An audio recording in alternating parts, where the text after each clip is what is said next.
రకామణి కేసులో సిఐడి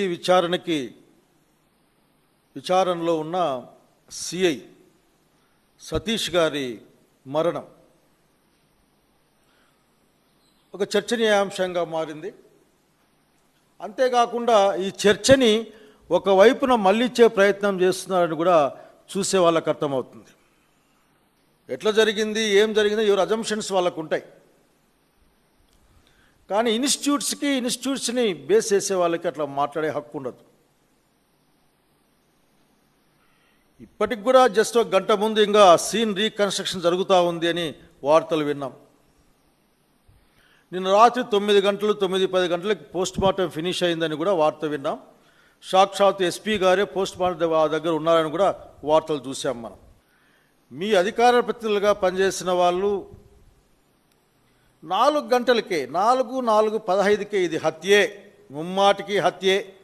ఆయన ఎవరైనా పట్టాభిరామ్ అనే పెద్ద మనిషి 4:15కే ముమ్మాటికి హత్యే, ఇది హత్యే, దీని వెనక అదేంది దొంగల ముఠాలు ఉన్నాయి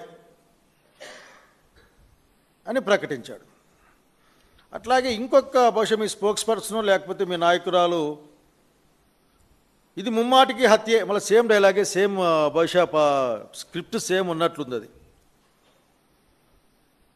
ఒక కేసు ఇన్వెస్టిగేషన్లో ఉన్నప్పుడు ఆ కేసుని ఎక్స్టర్నల్ ఇన్ఫ్లుయెన్స్ లేకుండా చూడాల్సిన బాధ్యతాయుతమైన పదవుల్లో ఉన్న వాళ్ళకు ఉంటుంది, పార్టీలకు ఉంటుంది, ప్రత్యేకించి అధికార పార్టీకి ఉంటుంది. మీరు దీన్ని హత్య అని డ్రైవ్ చేయాలనుకుంటా ఉన్నారు. మేమేమో అనుమానాస్పదం అంటున్నాం. అనుమానాస్పదంగా ఉన్న కేసుని నిష్పక్షపాతంగా ప్రాపర్ ఇన్వెస్టిగేషన్ తర్వాత అది ఏంటనే విషయం పోలీసులు చెప్తారు. ఇంతవరకు పోలీసులు ఆ మాట ఏం చెప్పలే. అధికార పార్టీకి అనుకూలంగా ఉన్న వార్తా సంస్థలు కానీ అట్లాగే ఆ ఛానల్స్ కానీ ఇది హత్య అని మాట్లాడుతుంటే నేను అడుగుతా ఉన్నాను, లా అండ్ ఆర్డర్ని హోల్డ్ చేసి ముఖ్యమంత్రి గారు